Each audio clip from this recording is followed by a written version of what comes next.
To break out. That's why I'm leaving this town.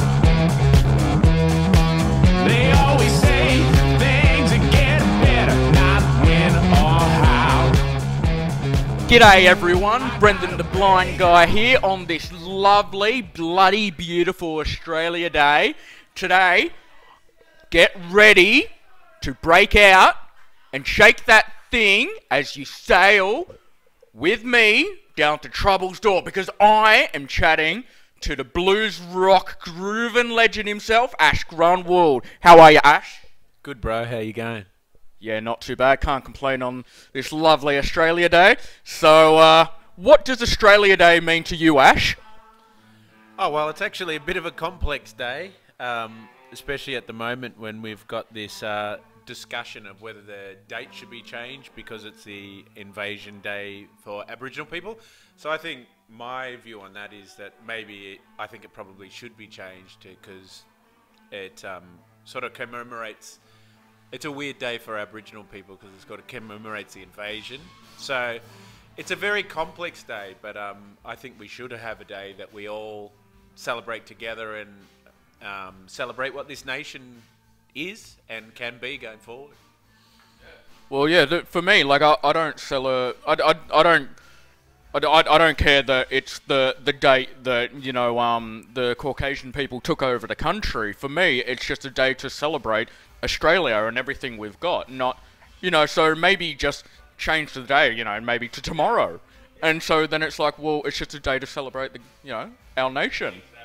So, okay, well, on a musical note, your new single, You Ain't My Problem, tell me about the story of that, and is that leading up to a new album this year?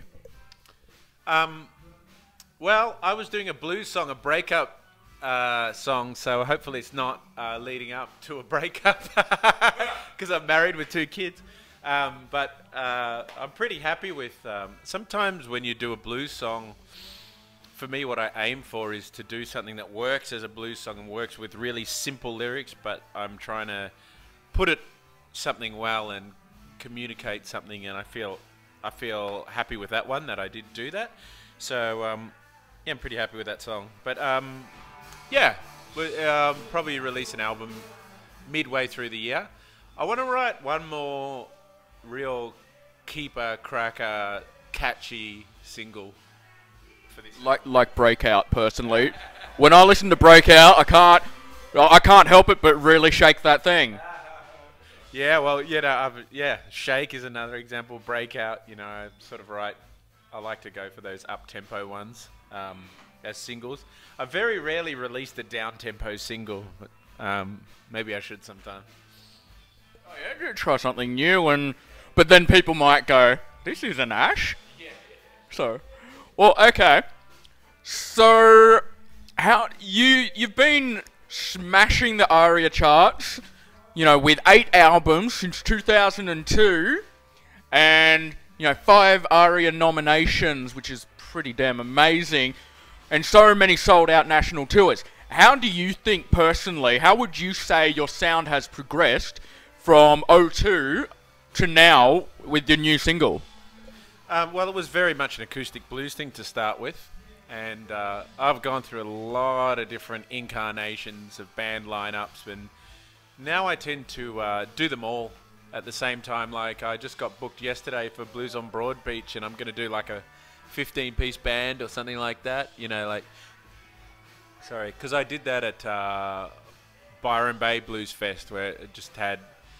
you know, huge horn section and all that, and backing singers and stuff. And that's really fun. That's a different kind of sound. And, you know, sometimes I still play solo. Like, I'm doing this Under the Southern Stars with Barnsey and Diesel and Tex Perkins and stuff on the Goldie in a little while. And that'll be solo. So, you know, and that's more like the old sound. So... just depends on the gig. You know, for me, it's really fun. It keeps things fresh. Yeah, definitely. Got to keep things fresh, or else people just like, you know, you can't be one of those artists where, you know, you're like, oh yeah, I've seen him once, that was enough for me. Got to keep him interested and, you know, keep it fresh and unique. all the time. So, okay, I haven't witnessed your live shows before. Shame on me, shame on me. But me being a live music journalist, I focus a lot on sound quality, which I really think is underappreciated. And, I mean, is the most important aspect of a live performance. I mean, if the music's crap, then it doesn't matter how good the aesthetics are. So, and on top of that, I also gauge the energy that the artist is giving into the crowd and how the crowd's responding and how the artist feeds off that. What can fans expect at an Ash Grunwald show? Well, I do try and connect with the audience. It's always a little different. I'm doing a two-piece, so it's sort of more that, for this gig, it's a bit more that Black Keys kind of configuration, you know, so, you know, covering the bass and the guitar by myself and with George, I play with a whole lot of different drummers, but George, in particular, he's good in a two-piece with me. I really like doing two-piece stuff with him. He can do those swagger rock kind of grooves pretty well. So I'm looking forward to this gig, you know. As I say, from me, every gig is different, and even, you know, literally different lineups and stuff. So I don't know what they can expect. Bluesy material, original songwriting. That's always good. And yeah, as long as you're not standing up there doing hallelujah or anything like that. Got it. Oh, like it is. But then the amount of people that play it and just kill it at open mic nights, I swear, when I was doing a lot of open mic nights, about 8 years ago, then it was just, without fail, every single time, there was at least one person that did Hallelujah on an acoustic guitar and did not put any effort into it. It ended up getting, and, you know, my assistant over there knows what I'm talking about. It ends up getting to the point where it's like, oh, not again. Oh. Well, anyway, okay, so, we're nearly at the end of January, so hopefully that doesn't mean too many New Year's resolutions made and already broken yet, Ash? Not for me. I'm not drinking for 2018, and I haven't had a drink all year, thus far. Mate, this is Australia Day. If I can get through Australia Day, I can do anything. And you know, you still look 18 to me, so you're a bit young to quit drinking at the moment, aren't you? Well, I done been drinking for 20 years on the road. I have been touring hardcore for a long time, so for me to quit drinking for a year is a really good thing, and I never would have thought to do it, to be honest, but a friend was doing it, and I had been, you know, trying to change my ways a little bit, because, like, on the road, geez, you just, it's so easy to just drink shitloads. Always drinking, you know, like, turn up, always playing pubs. Where's the rider? Where's the beer? It's all about that, you know. And I don't regret all of the parties and good times that I've had. I've had a lot of good times, but, you know, I could definitely say that I've explored that avenue. So it wouldn't hurt me to have a year off, and I might like it at the end and go, right. You know, because the other thing is, for me, it was always about have a few beers before you play. Like, I'd always be, if I'd be doing this interview right now, always drinking beers. But, like, I don't know. I just haven't really missed it, so it's good. Yeah, well, been there, done that, and move on. That's good. That's really good. And, you know, people are, you know, in their 50s and everything and just be like, still can't live without a drink. So you're doing well there. Okay, so as I said earlier, you've been nominated for 5 ARIA awards. You've released 8 albums, and I think you said before you're living in Bali now, and toured the world and partied hard. What would you say the highlight has been for you on your journey so far? I just did an interview this morning and somebody asked me that, and I answered it really badly. I don't know. I think I did a support once in Australia, down in Tassie actually, for James Brown. That was pretty cool.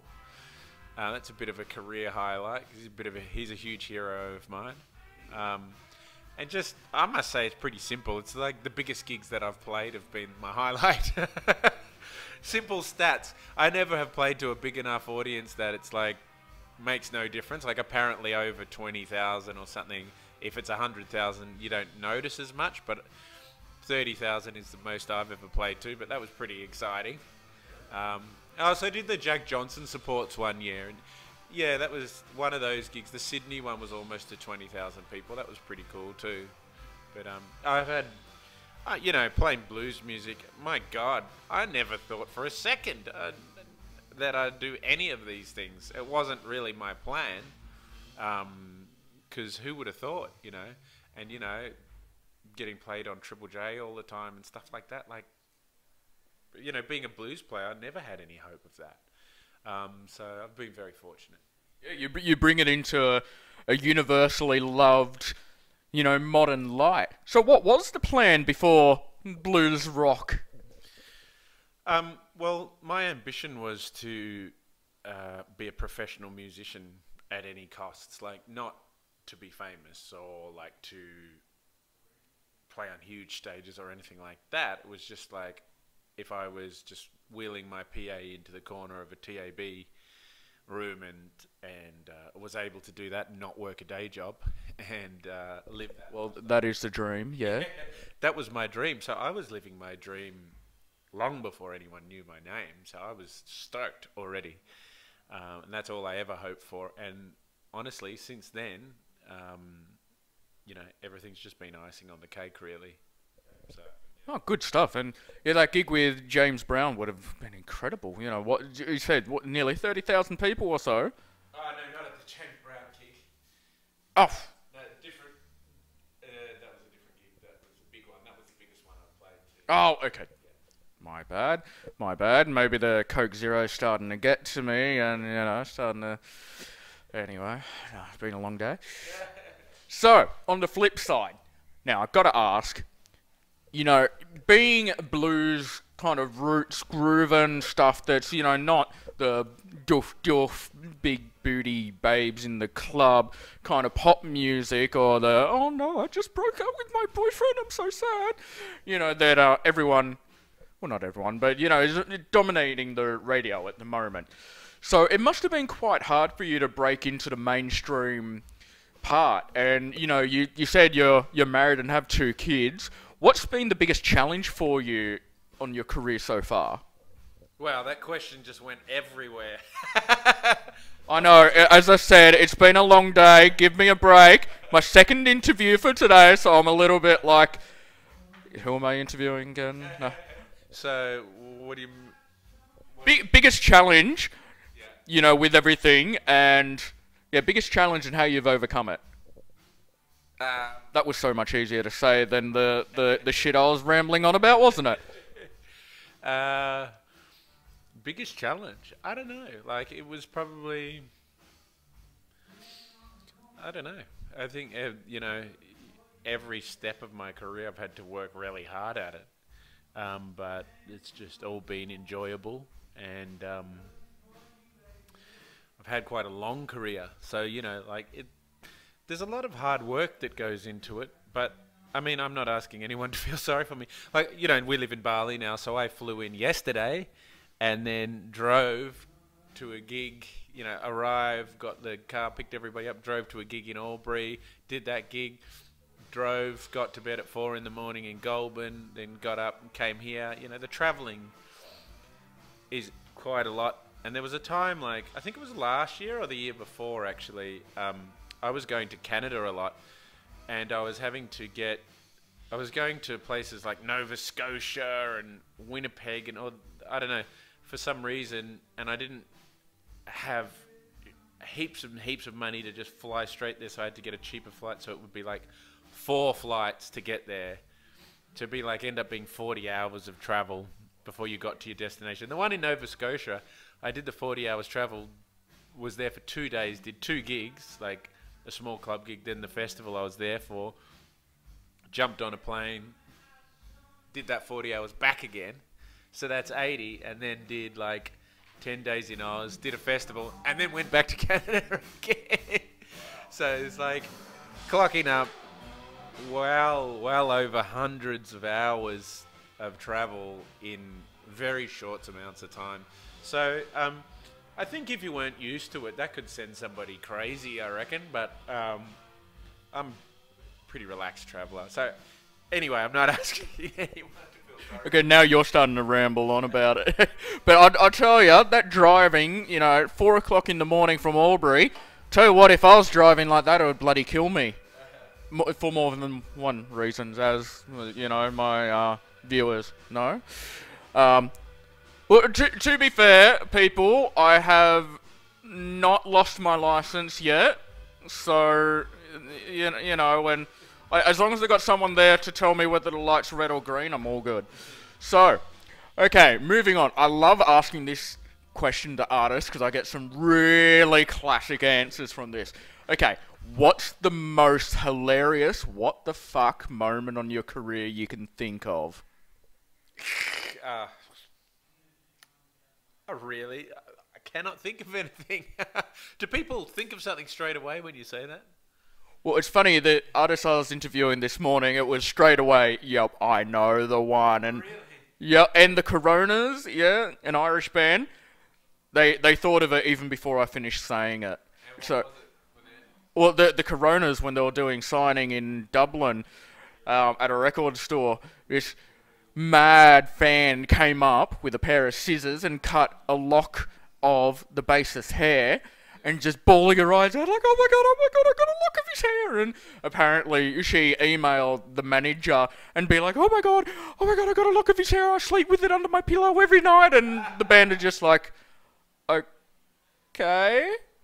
So come on, you can't think of one of those priceless moments, even in your personal life, that you think of that really makes you go, oh my god, what just happened? I'm sure there's lots. I'm being useless. I can't think of anything right now. No. Performance issues is nothing to be embarrassed about, don't worry. Yes, I'm having performance anxiety. I'm at the interview equivalent of the urinal and I can't pee those thoughts out right now. Yeah, I just really can't think of anything. I mean, I don't know. I just don't know. Well, maybe I can give you a what the fuck moment later on, so... Actually, that sounded really bad. Okay. Well, I got two more questions. Okay, so apart from you performing in the lovely beach scenery of the entrance here on the Central Coast, and got an album in the working, what's kind of behind the scenes and your goals for 2018? Well, I'm going back to Europe. I did a little tour in Spain in December, and I'm going to go back and do some festivals there, and a couple I'm booked for in Greece, which would be a bit of fun. And just working on that album, spending a lot of time in Bali just surfing. But yeah, definitely working on that album and just having fun doing the thing. Very nice. And finally, I'm imagining you've been a massive influence for young Australian musicians and international musicians, bringing the whole funky funky blues groove into a modern popular light. So what is your message to fans that you've inspired and might want to follow in your footsteps? Well, don't be scared of hard work. And it's a super fun thing to get into, playing music. But if you ever want to follow your passions in life, I would recommend it for sure. But it's usually probably the hardest path. The easiest thing is to be lazy and just not keep working at things. But actually, it's funny if you want to do something artistic, and it might even seem that it's really loose, and you're following your passions, doing whatever you want to do. You are, but you actually have to sort of be disciplined and work hard at it, which comes naturally if you're just really passionate about it. But if you're not really passionate and wanting to work your ass off at it, it'll probably wear you down. You probably won't be into it. You got to be really, really into it. Very nice, yeah. Makes a lot of sense, for any art form. Well, it has been an absolute pleasure talking to you today, Ash, and I'm looking forward to seeing, I gotta stop saying seeing, witnessing you out on the stage here at the entrance, and I'll be keeping a keen eye out for the new album and upcoming gigs. Thank you so much. Well, the time I noticed, already gone, going through the motions, just hanging on. Well, I don't need to go over what went wrong. What does it matter now? You ain't my problem anymore.